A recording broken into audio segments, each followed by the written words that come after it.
Bom dia, tudo bem? Vamos fazer a nossa agenda de reforma íntima do dia 27 de novembro de 2024. Reflexão e vivência em torno do Evangelho. Aquele que é fiel nas pequenas coisas, sê-lo-á também nas grandes. Aquele que é injusto no pouco, também é no muito. Lucas 16:10. Meta do mês: desenvolver justiça, amor e caridade. Todos respiramos no universo ante a luz da justiça. Emmanuel na obra Justiça Divina.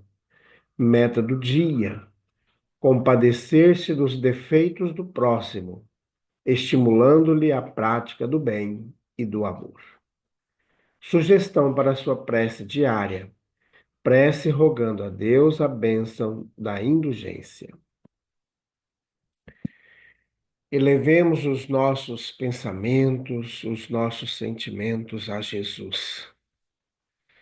Bondoso Jesus, benfeitores amigos, nós queremos nesta manhã te louvar e te agradecer pelas bênçãos recebidas. Queremos agradecer, Jesus, pela natureza, pelos animais, pelas plantas, pelas flores, pelos frutos. Queremos agradecer pelos pássaros. Queremos agradecer pelo dia, pelo sol, pelas estrelas, pela noite, pelo ar que respiramos. Queremos agradecer, Jesus, pela vida. Queremos agradecer também, Jesus, por todos aqueles que trabalham direta e indiretamente para que possamos ter vida. Desde aquele que semeia a pequena semente, àqueles que beneficiam, que empacotam, que comercializam, que colocam nas prateleiras até chegar à nossa casa. Queremos agradecer, Jesus, pela nossa família, pelo nosso pai, pela nossa mãe, pelos nossos irmãos, por todos aqueles que convivem conosco. Queremos também, Jesus, pedir que nos ajude a sermos indulgentes para com todos aqueles que vivem conosco. Graças a Deus, que Deus seja louvado.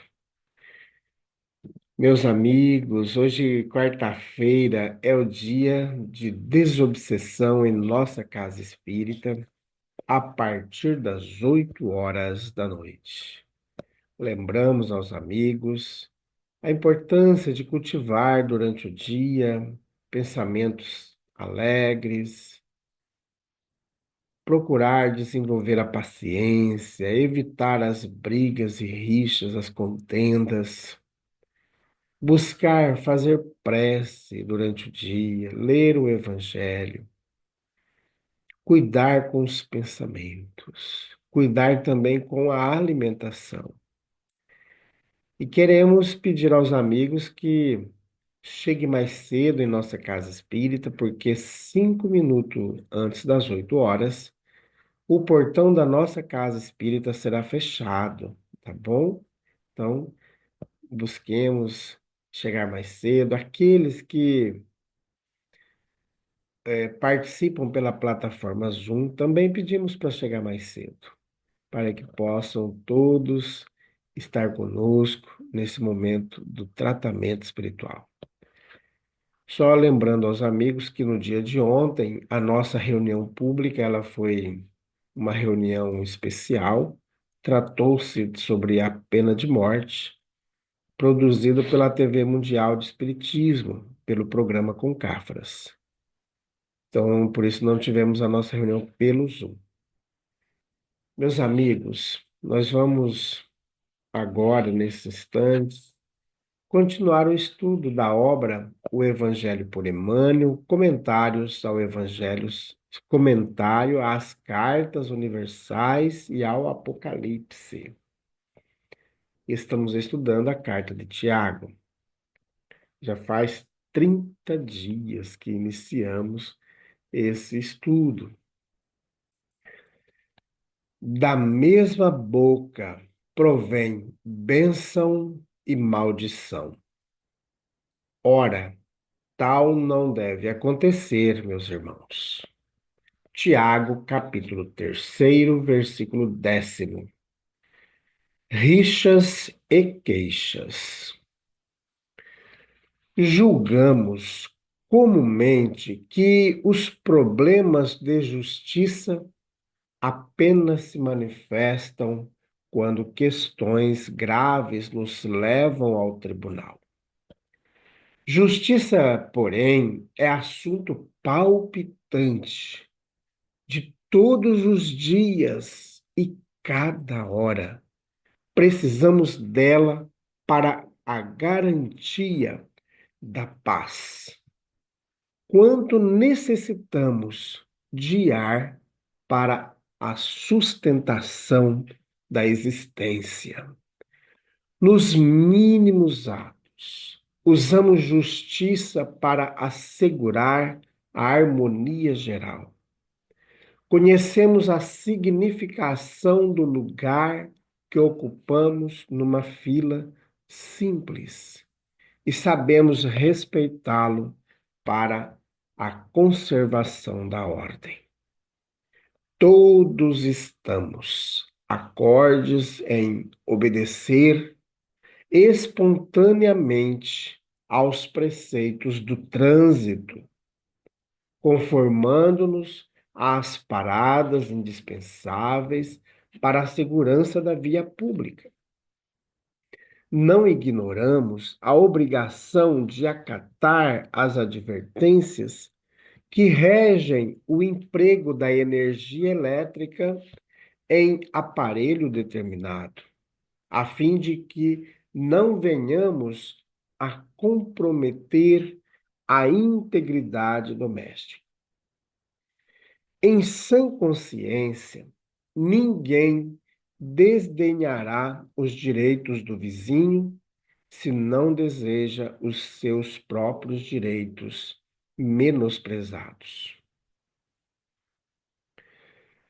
Lembramo-nos de semelhantes imagens do cotidiano para recordar que em nossas indisposições e ressentimentos há que pensar igualmente na tranquilidade dos outros, de todos aqueles que nos partilham a experiência diária, a fim de que não venhamos a furtar-lhes a esperança e a coragem, golpeando-lhe o ânimo e conturbando-lhes o serviço.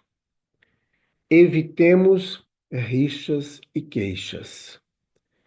Para resguardar o equilíbrio da vida coletiva e da vida caseira, atendemos às instruções e sinais, regulamentos e avisos baseados na experiência dos homens e para imunizar-nos a vida íntima contra distúrbios e prejuízos, concedeu-nos a divina providência, o controle do pensamento e o governo da língua.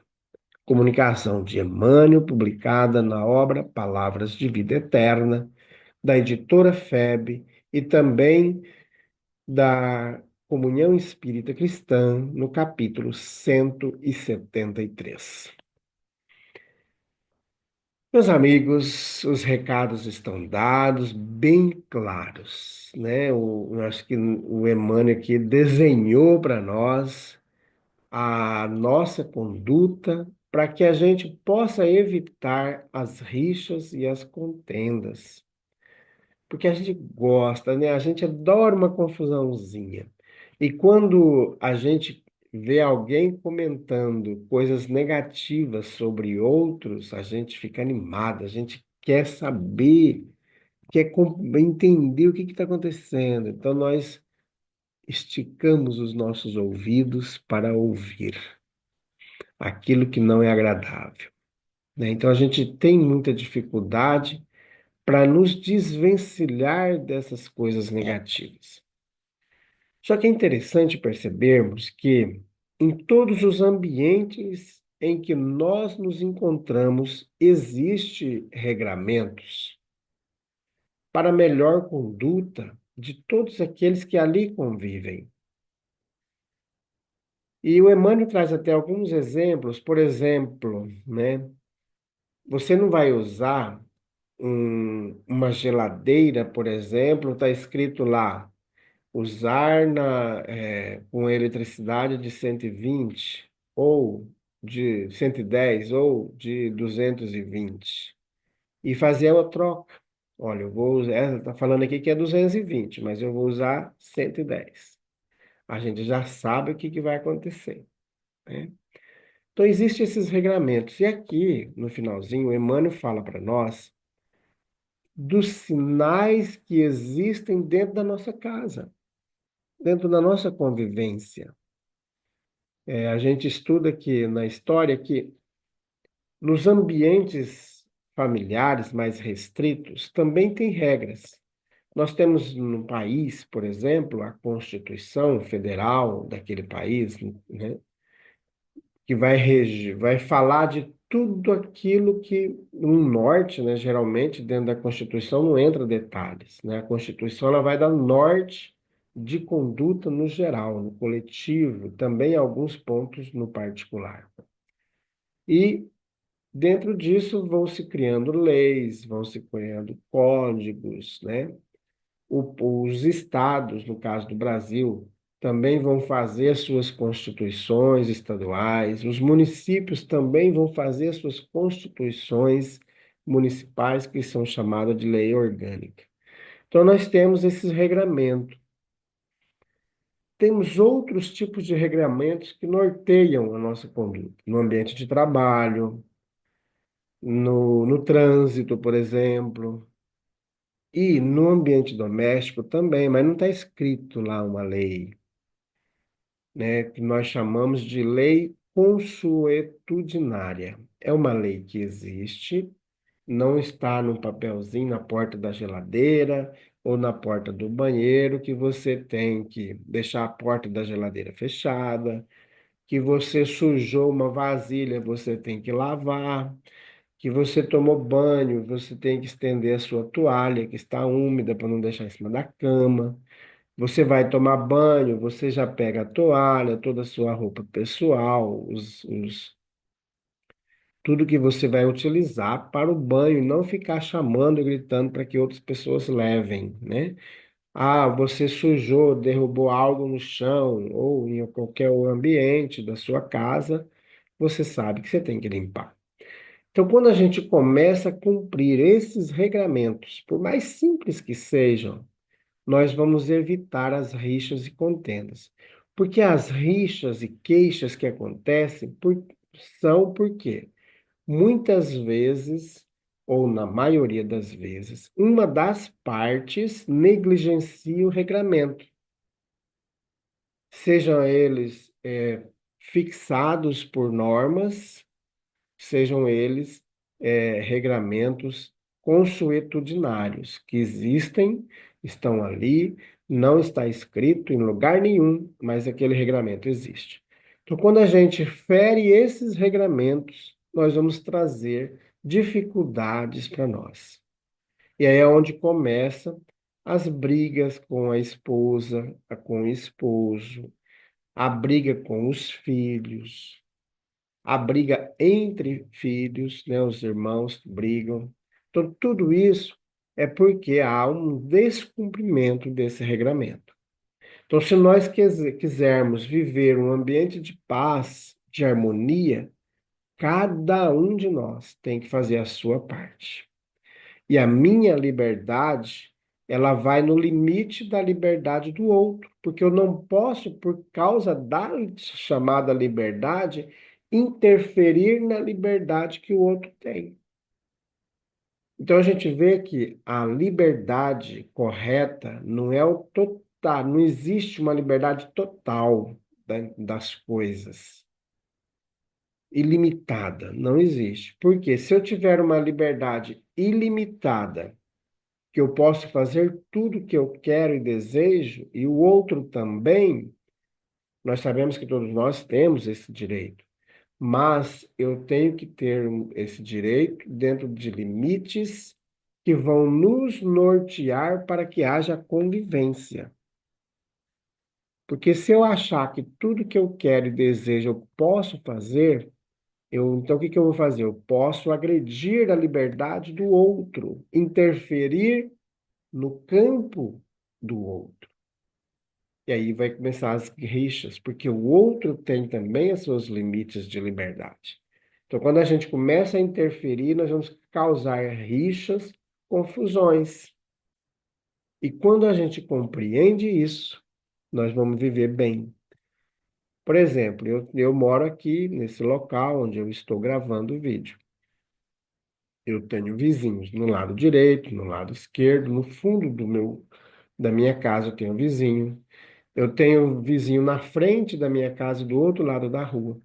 Então, se eu faço ações aqui que vão eu gosto de bicho, então eu vou encher meu quintal de bicho. Aí eu não cuido da higienização do quintal, eu não cuido da na questão dos animais, vai causando transtorno, mau cheiro. Então, eu estou interferindo no outro. Ah, eu gosto de som, de música, espécie, porque cada um gosta. Tem gente que é eclética, mas tem gente que gosta de um tipo de música. Aí bota o seu som no mais alto do mundo, que chega a vibrar as janelas, e aí eu gosto do som. Tudo bem, mas eu estou interferindo na harmonia do outro. Então aí já não é mais eu ter liberdade, porque a liberdade ela não pode interferir no outro. Aí o outro às vezes trabalhou a noite inteira, ou tem um familiar que está doente, que está acamado, e eu com o som alto e vou desequilibrando, fazendo com que as pessoas vão ficando com raiva, né? Eu não acondiciono os lixos corretamente na lixeira, aí os gatos, os cachorros conseguem destruir tudo, jogar no chão. O problema maior, cai tudo no chão, eu não faço a limpeza do entorno da minha lixeira, recolhendo novamente aqueles lixos, acondicionando em vasilhames ou utensílios mais adequados para que esses animais não entrem. Então, percebemos que a nossa conduta ela está em consonância com a conduta do outro, com a liberdade do outro. E aí, meus amigos, todos nós vamos ser felizes. Eu cuido do meu ambiente, o outro cuida do ambiente dele, ninguém vai pegar dengue, por exemplo, porque ninguém vai deixar vasilha com água parada por muito tempo, por mais de 3, 4 dias, para poder vir o Aedes colocar a sua larvinha ali. Percebe? Então, cada um cuidando da sua responsabilidade, dentro da sua liberdade, todos vão ficar bem. Não vai ter doença para ninguém. Porque todos nós conseguimos compreender o outro, conseguimos fazer aquilo que a gente gostaria que fosse feito para nós. E aí estamos vivendo o Evangelho de Jesus. Aí nós vamos viver o amor, a fraternidade. Não vai ter guerra, não vai ter briga, não vai ter nenhuma desarmonia, porque estamos vivendo em paz. Conseguimos, então, compreender a dinâmica deste texto da carta de Tiago. Que a gente possa, então, construir durante o nosso dia reflexões e modificações da conduta para vivermos a reforma íntima. Graças a Deus. Bondoso Jesus. Muito agradecido estamos. Queremos, nesse instante, Jesus, pedir por aqueles irmãos que suicidaram diante das situações da sua vida, diante das dificuldades íntimas porque estavam passando e provocaram esse ato translocado do suicídio. Rogamos a nossa Mãe Santíssima, aquela que representa o amor em excelência, que esses irmãos possam ser assistidos, que possam ter um pouquinho da sua dor diminuída. Fica conosco. Graças a Deus, que Deus seja louvado. Meus amigos, tenhamos um bom dia, fiquemos em paz e que Deus nos abençoe a todos.